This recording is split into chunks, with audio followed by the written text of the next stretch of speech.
बिस्मिल्लाहिर्रहमानिर्रहीम। नाज़रीन अस्सलाम वालेकुम, मैं हूँ इमरान वसीम।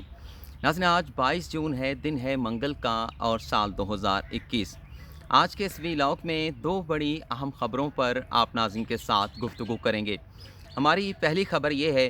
कि वज़ीर आज़म इमरान ख़ान एक इंतहाई अहम मामले पर एग्री कर गए हैं। वज़ीर आज़म इमरान ख़ान ने अपनी रज़ामंदी का इज़हार कर दिया है और ये नाज़रीन इंतखाबी इस्लाहात का वही मामला है जिस पर चंद रोज़ पहले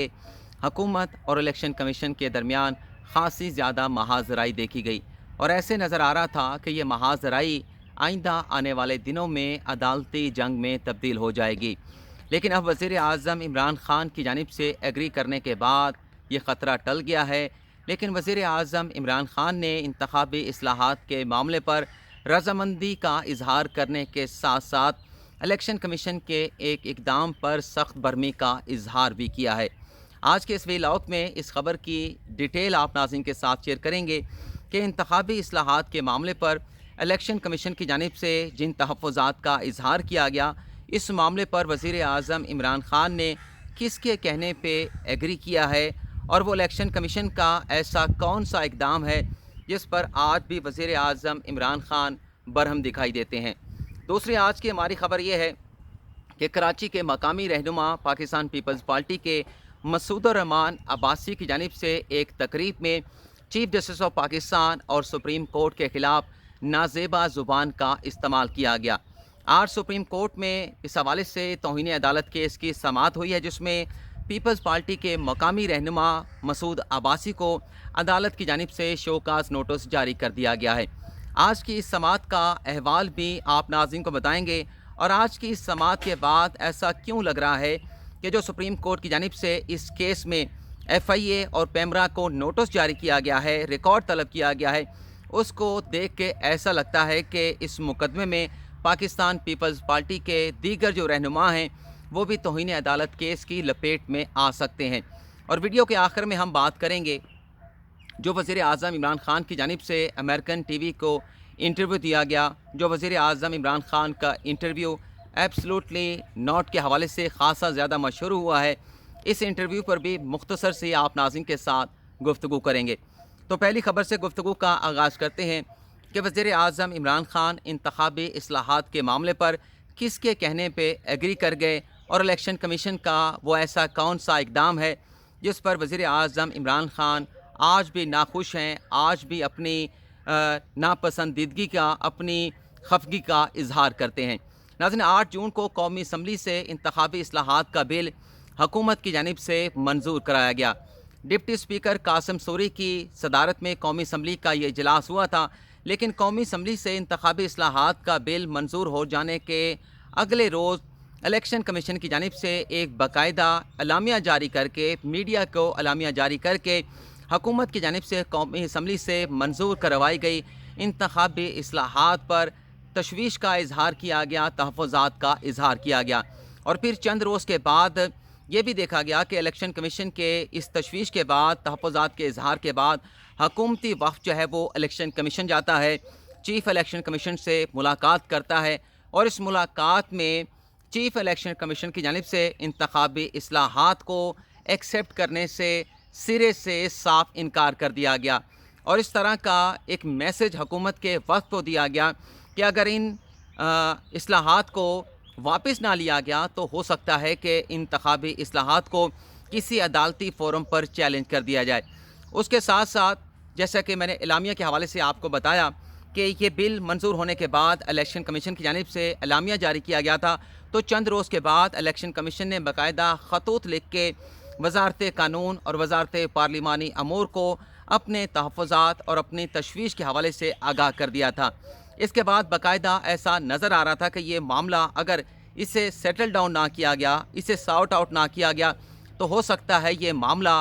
आइंदा किसी अदालती फ़ोरम पर चैलेंज कर दिया जाए। क्योंकि हुकूमत की जानिब से इलेक्शन कमीशन के बयानात सामने आने के बाद, इलेक्शन कमीशन के तहफ़्फ़ुज़ात आने के बाद ये वाज़े तौर पे कह दिया गया था कि बिल कौमी असम्बली से मंजूर हो चुका है। बिल जो है इंतखाबी इस्लाहात का सेनेट को भिजवा दिया गया है और सेनेट को भिजवाने के बाद ये जो इंतखाबी इस्लाहात का बिल है अब सेनेट की प्रॉपर्टी बन चुका है اور یہ جو الیکشن کمیشن کی جانب سے تحفظات کا اظہار کیا جا رہا تھا، ان تمام تحفظات کو حکومت کی جانب سے بلا جواز قرار دیا گیا تھا۔ اور اس کے بعد پھر یہ دیکھا گیا، ڈیولپمنٹ یہ ہوئی کہ جو وزیر اعظم عمران خان کی لیگل ٹیم کے کچھ ایسے لوگ ہیں جو ہمیشہ ان کی خواہش رہی ہے، جو بیچ بچاؤ کرانے کی کوشش کرتے رہتے ہیں، اکثر و بیشتر جب حکومت اور آئینی اداروں کے درمیان ایسی محاذ رائی کی تصادم کی صورتحال پیدا ہوتی ہے، تو لیگل ٹیم کے وہ لوگ جو ہیں وزیر اعظم عمران خان سے ملے ہیں، اور وزیر اعظم عمران خان سے اس معاملے پر یہ کہا گیا ہے کہ یہ جو امینڈمنٹ انتخابی اصلاحات کے حوالے سے قومی اسمبلی سے منظور کرائی گئی ہیں، اس میں کچھ ترامیم ایسی ہیں جو آئین کے ساتھ متصادم ہیں، جو آئین کے ساتھ جو ہے وہ مطابقت نہیں رکھتی، اور اگر ہم انہیں تبدیل نہیں کریں گے، الیکشن کمیشن کے تحفظات کو دور نہیں کریں گے، تو اس بات کا امکان موجود ہے کہ الیکشن کمیشن تو چلے نہ صحیح، لیکن کسی عام شہری کی جانب سے جو ہیبیچول لیٹیگنٹس ہوتے ہیں، ان کی جانب سے اس انتخابی اصلاحات کے بل کو سپریم کورٹ میں یا ہائی کورٹ میں چیلنج کر دیا جائے گا، اور پھر جب سپریم کورٹ اس کی تشریح کرے گی، اس کا جائزہ لے گی، تو یہ امینڈمنٹ جو ہیں آئین سے اگر متصادم قرار پاتی ہیں تو حکومت کو سبکی کا شرمندگی کا سامنا کرنا پڑے گا۔ اور یہ کہا گیا لیگل ٹیم کے ان لوگوں کی جانب سے کہ ہمیں الیکشن کمیشن کے ساتھ بیٹھ کے ان کے تحفظات کو دور کرنا چاہیے، نہ صرف الیکشن کمیشن کے جو ریزرویشن ہیں انہیں دور ہونا چاہیے، بلکہ ان اصلاحات کے ذریعے جو حکومت الیکشن کو صاف شفاف بنانے کے مقاصد حاصل کرنا چاہتی ہے، ان مقاصد کو بھی حاصل کیا جائے۔ تو لیگل ٹیم کے ان چند لوگوں کی جانب سے جو تجاویز پیش کی گئیں وزیر اعظم عمران خان کی جانب سے، ان تجاویز پر جو ہے وہ ایگری کیا گیا۔ یہاں پر ناظرین ایک بڑا اہم میسج آیا ہے، مجھے رپلائی کرنا ہے، دوبارہ آپ کی خدمت میں آتا ہوں۔ تو اب ناظرین وزیر اعظم عمران خان نے اس بات پہ ایگری کیا ہے کہ یہ جو بل ہے جو قومی اسمبلی سے منظور کرایا گیا ہے، الیکشن کمیشن کے ساتھ بیٹھ کے ان کے تحفظات کو سن کے جو ضروری ترامیم کرنی ہے، ان ترامیم کے ساتھ یہ بل جو ہے وہ سینٹ میں پیش کیا جائے گا، سینٹ سے منظور کرایا جائے گا۔ لیکن جب وزیر اعظم عمران خان کو اس معاملے پر بریف کیا جا رہا تھا، ایگری کرنے کی کوشش کی جا رہی تھی، تو عمران خان صاحب نے اس ایک بات پر شدید برہمی کا اظہار کیا کہ اگر الیکشن کمیشن کے انتخابی اصلاحات کے بل کے حوالے سے کوئی اعتراضات تھے تو انہیں اعلامیہ جاری کر کے میڈیا میں خبریں لگوانے کے بجائے، اخباروں میں خبریں لگوانے کے بجائے، نیوز چینل پر خبریں چلوانے کے بجائے، یہ جو خطوط 2 روز کے بعد وزارت قانون کو لکھے گئے، وزارت پارلیمانی امور کو لکھے گئے، یہ خطوط اگر حکومت کو پہلے لکھے جاتے تو زیادہ بہتر ہوتا، لیکن الیکشن کمیشن نے میڈیا میں جانے کا فیصلہ کیا بجائے اس کے کہ حکومت سے رجوع کر کے اس معاملے کو سارٹ آؤٹ کرنے کی کوشش کی جاتی۔ اور عمران خان نے اس بات کا اظہار کیا ہے کہ الیکشن کمیشن نے اس معاملے پر سیاسی جو ہے وہ فائدہ حاصل کرنے کی کوشش کی ہے، جس پر عمران خان ذرا یہ بتاتے ہیں کہ الیکشن کمیشن کے اس اقدام پر خاص سے زیادہ برہم ہیں۔ اور میں یہاں پر تھوڑا سا ایڈ یہ بھی کرنا چاہوں گا کہ جو دوست کہتے ہیں کہ خبریں غلط ہوتی ہیں تو وہ لکھ لیا کریں، نوٹ کر لیا کریں کہ آپ کے عمران بھائی کی کون سی خبر غلط ہے، آپ مجھے پوائنٹ آؤٹ کریں گے تو میں اپنے دیکھنے والوں سے اس غلط خبر کے اوپر معافی بھی ضرور مانگوں گا۔ لیکن میں شیورٹی کے ساتھ کہہ رہا ہوں کہ جو خبریں آپ کے ساتھ شیئر کی جاتی ہیں وہ منوان جو خبر ملتی ہے اسی طرح سے آپ ناظرین کے ساتھ شیئر کرتی جاتی ہے، اور ذرائع کا حوالہ اس لیے دیا جاتا ہے کہ بہت سارے ایسے سورسز ہوتے ہیں جن کا ہم نام نہیں لے سکتے، لیکن نام لینے کے بغیر اگر خبر آپ ناظرین تک پہنچ سکتی ہے تو وہ خبر آپ تک پہنچانا ہماری بنیادی ذمہ داریوں میں شامل ہے۔ دوسری خبر کے حوالے سے بات کر لیتے ہیں۔ جب اپنا chief justice of Pakistan Karachi میں کیسز کی سماعت کر رہے تھے، وہاں پر انہوں نے کچھ احکامات بھی جاری کیے۔ نسلہ ٹاور کو گرانے کا حکم جو ہے وہ چیف جسٹس آف پاکستان کی جانب سے جاری کیا گیا، اور جو بھی احکامات سندھ کے گورننس کے حوالے سے، سندھ کی پرفارمنس کے حوالے سے جاری کیے گئے، اس پر پیپلز پارٹی کی قیادت جو ہے، جو پہلے گریڈ کی قیادت ہے، جو نیشنل لیول کی قیادت ہے، اس کی جانب سے تحفظات کا اظہار کیا گیا، لیکن براہ راست چیف جسٹس آف پاکستان کا نام نہیں لیا گیا، سپریم کورٹ کا نام نہیں لیا گیا، لیکن سپریم کورٹ کے ریمارکس پر اور آرڈر کے اوپر بہت سارے ایسے ریمارکس آئے جس پر تحفظات کا اظہار ہو سکتا ہے۔ لیکن سیکنڈ لیول کی ایک ایسی قیادت تھی، مسعود الرحمان عباسی ان کا نام ہے، جنہوں نے باقاعدہ chief justice of Pakistan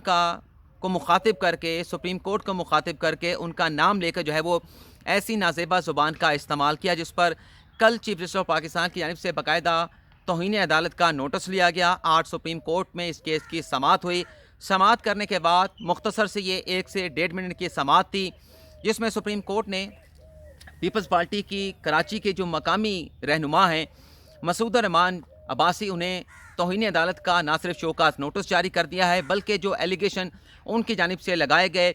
chief justice of Pakistan और सुप्रीम कोर्ट के हवाले से जो नाजेबा अल्फाज का, नाजेबा ज़ुबान का इस्तेमाल किया गया, उस पर उनसे तहरीरी जवाब तलब कर लिया गया है। आज ही सिंध को ये हुक्म जारी किया गया है सुप्रीम कोर्ट की जानिब से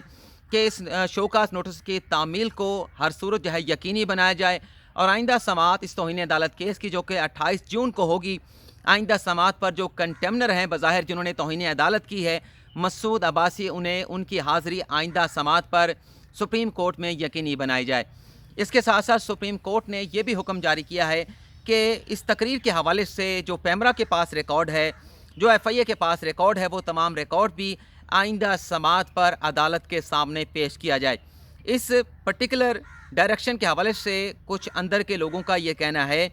कि एक स्पीच ऐसी मिली है मसूद रहमान चिश्ती की, अब्बासी की, जिसमें उन्होंने चीफ जस्टिस और सुप्रीम कोर्ट के हवाले से नाजेबा ज़ुबान का इस्तेमाल किया है। जब पैमरा और FIA से रिकॉर्ड आएगा तो दो ऐसे पाकिस्तान पीपल्स पार्टी के मज़ीद ऐसे रहनुमा हैं जिन्होंने इस किस्म की, इसी तरह की ज़बान चीफ जस्टिस ऑफ पाकिस्तान के हवाले से, सुप्रीम कोर्ट के हवाले से इस्तेमाल की है, तो उनके ख़िलाफ़ भी इस बात का इम्कान मौजूद है कि वो भी तौहीन अदालत के इस केस की लपेट में आ जाएंगे और उन्हें भी अपनी ऐसी ज़ुबान के ऊपर अदालत को जवाब देना होगा, अपनी पोजीशन को क्लियर करना होगा। तो इस तरह से आज की समाअत के बाद बज़ाहिर ऐसा लग रहा है कि सिर्फ मसूद रहमान अब्बासी नहीं, बल्कि पीपल्स पार्टी के कुछ और लोग भी इस तौहीन अदालत की केस की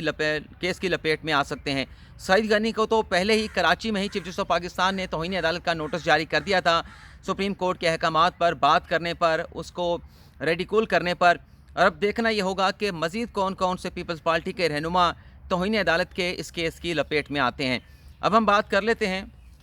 वज़ीर आज़म इमरान ख़ान के उस इंटरव्यू की जो उन्होंने HBO को दिया, अमेरिकन TV को दिया, जो कि एब्सोल्युटली नॉट के हवाले से ख़ासा ज़्यादा मशहूर हुआ। मैं इसमें ज़्यादा बात नहीं करूँगा क्योंकि ईसा नकवी इस पर डिटेल में बात कर चुके हैं और भी यूट्यूब पर बात कर चुके हैं, लेकिन मेरी सिर्फ बात करना खबर नहीं है, सिर्फ बात इस पर करना चाह रहा था कि वज़ीर आज़म इमरान ख़ान से ख़वातीन के तशद्दुद के हवाले से सवाल क्यों पूछा जाता है। अगर सवाल पूछना है वज़ीर आज़म इमरान ख़ान से तो उनकी गवर्नेंस के हवाले से पूछा जाए, अवाम के लिए क्या प्रोजेक्ट जो है इमरान ख़ान की जानिब से लॉन्च किए गए हैं, हमारी फ़ॉरेन पॉलिसी क्या है, अफ़गानिस्तान को हम किस मामले पे देखते हैं, कश्मीर के मसले पर पाकिस्तान की पोजीशन क्या है, आलमी सियासत पर वज़ीर आज़म इमरान ख़ान का मौक़िफ़ क्या है। तो ये सवाल होने चाहिए। चलें, अगर इंटरनेशनल मीडिया ये सवाल भी करना चाहता है कि पाकिस्तान में रेप केसेस इतने क्यों ज़्यादा रिपोर्ट होते हैं, तो इस पर मेरे ख़्याल से वज़ीर आज़म इमरान ख़ान के जो एडवाइज़र हैं, जो मीडिया के एडवाइज़र हैं, उन्हें इमरान ख़ान को असिस्ट करना चाहिए। इमरान ख़ान से अगर ऐसा सवाल हो भी जाता है तो वज़ीर आज़म इमरान ख़ान को फ़ोकस तो अपनी गवर्नेंस के ऊपर रखना चाहिए, जिन मामलात का मैंने ज़िक्र किया है उन पर ज़िक्र करना चाहिए। लेकिन अगर ऐसा सवाल हो भी जाता है तो वज़ीर आज़म इमरान ख़ान का जवाब ये मेरे ख़्याल से बनता है, ये होना चाहिए कि इस किस्म के वाक़यात होते हैं, इसकी वजूहात क्या हैं, इसका कॉज ऑफ एक्शन क्या है, उसको जो माहिरीन हैं, जो मुतलका लोग हैं, वो जानने की कोशिश कर रहे हैं। गाहे बगाहे इस हवाले से रिपोर्ट आती रहती हैं, लेकिन हुकूमत की कोशिश ये है कि इस तरह के जो वाक़यात हैं, इसके तदारुक के हवाले से हुकूमत की जानिब से इक़दामात उठाए जा रहे हैं, लेजिस्लेशन की जा रही है और ये लेजिस्लेशन इस लेजिस्लेशन में इस बात को इंश्योर किया जाएगा कि ये जो वाक़यात हैं इसका तदारुक जो है मुमकिन बनाया जा सके। इमरान ख़ान के साथ इस बात पर मैं एग्री करूँगा, मैं उनकी मुखालफत नहीं कर रहा, लेकिन ज़ाहिर सी बात है कि हर इंसान का अपना पॉइंट ऑफ व्यू होता है। लेकिन इमरान ख़ान का ये कहना कि मुख्तसर कपड़े पहनने से मर्दों के जो जज्बात हैं वो मजरूह हो जाते हैं, तो ये मगरब में हो सकता है। मगरब में भी वैसे नज़र नहीं आता, वहाँ पर उनका अपना कल्चर है, वो किस तरह के कपड़े पहनते हैं, या आप नाज़रीन के सामने हैं। मेरे इस बात से आप डिसएग्री कर सकते हैं, एग्री कर सकते हैं, लेकिन पाकिस्तान में जो ख़वातीन के साथ रेप के केसेस होते हैं उसमें छोटी छोटी मासूम कमसन बच्चियां जो हैं वो इस दरिंदगी का निशाना बन जाते हैं। ज़ैनब कत्ल केस आपके सामने है, छोटी सी मासूम बच्ची को जो है वो फूल को जो है वो ज़्यादती का निशाना बनाया गया। मोटरवे पे क्या हुआ, वहाँ पर भी कपड़ों का कोई मामला नहीं था, जहाँ मोटरवे पर खातून के साथ ज़्यादती का वाक़या पेश आया। मुख्तारा माई के साथ क्या वाक़या पेश आया था, वो तो एक दूर दराज इलाकों से थी, वहाँ पर कपड़े दुपट्टे किस तरह से वो तमाम चीज़ों का लिहाज रखा जाता है, वो भी कपड़ों का मुख्तसर कपड़े पहनने का इशू नहीं था। اسی طرح سے خیبر پختونخوا میں جو آسما بی بی اور آسما ایک اور ڈاکٹر لڑکی تھی اس کے ساتھ جو زیادتی کے واقعات پیش آئے، اس کی وجوہات کچھ اور تھیں، لیکن میرا صرف بات کرنے کا مقصد صرف اتنا تھا کہ عمران خان کو اس طرح کے سوال جو ہے وہ نہیں ہونے چاہیے. انہیں گورننس کے حوالے سے پوچھا جائے، 5 سال کے دور حکومت کے حوالے سے پوچھا جائے، فارن پالیسی کے حوالے سے پوچھا جائے، عالمی سیاست کے حوالے سے پوچھا جائے. لیکن اگر سوال کوئی صحافی کر بھی لیتا ہے، اس کی ضد ہے کہ میں نے یہ سوال کرنا ہے، تو اس کا صرف جواب اتنا ہونا چاہیے کہ ان واقعات کو روک تھام کے حوالے سے حکومت کیا اقدامات اٹھا رہی ہے، صرف ان اقدامات کے اوپر فوکس کیا جائے. کیونکہ عمران خان ایک سیاستدان ہیں، کرکٹر بھی رہ چکے ہیں، لیکن عمران خان جو ہے وہ سائیکالوجسٹ بھی نہیں ہے، سوشیالوجسٹ بھی نہیں ہے. تو ان چیزوں کا جائزہ لینا کہ ان واقعات کا کاز آف ایکشن کیا ہے، یہ جو اس شعبے کے متعلقہ جو لوگ ہیں ان ایکسپرٹ کا کام ہے. تو یہاں پر عمران خان کو اپنے میڈیا ایڈوائزر کی کلاس لینی چاہیے، اور ان لوگوں کی بھی کلاس لینی چاہیے جنہوں نے یہ انٹرویو کنڈکٹ کیا. ایس او پیز طے نہیں کیے گئے، 82 منٹ کا انٹرویو ریکارڈ کیا گیا، لیکن چند منٹ کا انٹرویو جو ہے وہ نشر کیا گیا. تو عمران خان صاحب کو اپنی جو میڈیا کی ٹیم ہے اس میں تبدیلی بھی کرنی چاہیے، اور ان کے جو کان ہیں وہ بھی کھینچنے چاہیے وزیر اعظم عمران خان کی جانب سے. ناظرین آج کی اس ویڈیو میں اتنا ہی. فی الحال آپ سے اجازت چاہتے ہیں. اللہ حافظ.